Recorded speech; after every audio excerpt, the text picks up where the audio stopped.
Okay, so you all should know that your nonprofit has a specific purpose. You had to specify which one it was when you originally applied for 501c3 status. And your mission and all your activities are supposed to be primarily focused around that. Now, from time to time, you'll engage in activities that aren't primarily related to your primary mission. And we usually see that when you're doing a fundraiser, say you're selling t-shirts, selling gourmet popcorn, something like that. The reason that's an issue is that you can't use your tax exempt status to compete with for-profit businesses. And if you're selling popcorn as part of a charity drive, you're probably getting a better deal on it and you're not having to pay tax. So that cuts into the for-profit businesses income.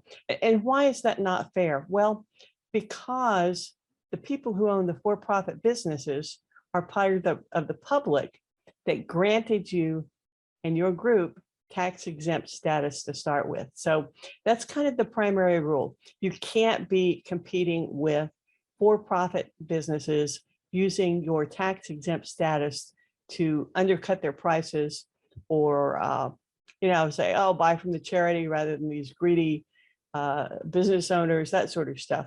It's just not allowed.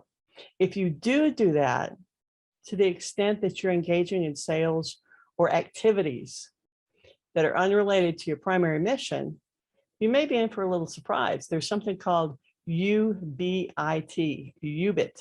unrelated business income tax. And if your activities exceed a specific level, like around $1,000 a year, I think it is now, you may be on the hook for paying tax on that, federal tax, because it's not part of your primary mission.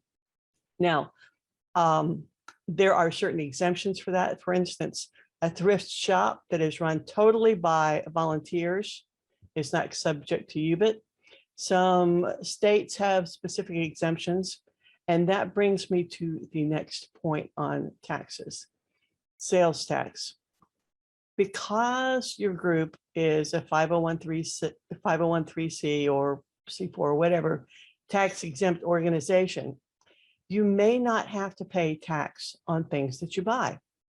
That does not mean you don't have to pay sales tax on stuff that you sell. And this varies widely from state to state. So there's no one right answer to it. Some states exempt 501c3s from paying sales tax, others don't, like Tennessee. Although Tennessee has some specific exemptions for t-shirt sales twice a year, and there's some more details on it. So you'll have to look to your state laws for information on that. But if you're selling something like, I know a writers group that does an anthology every year, and their mission is to inspire creative arts and increase literacy and writing and all that sort of stuff. So doing books is well within their mission. So it's not unrelated business income tax or unrelated business income, but it is a sale when they put these anthologies together and they sell the final product.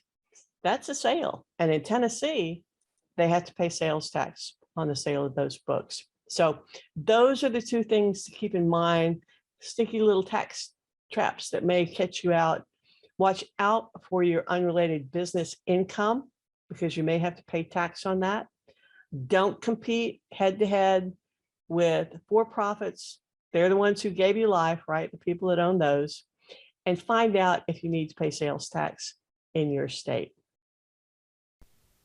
For more information on raising money, please go to jdonate.com. See you there.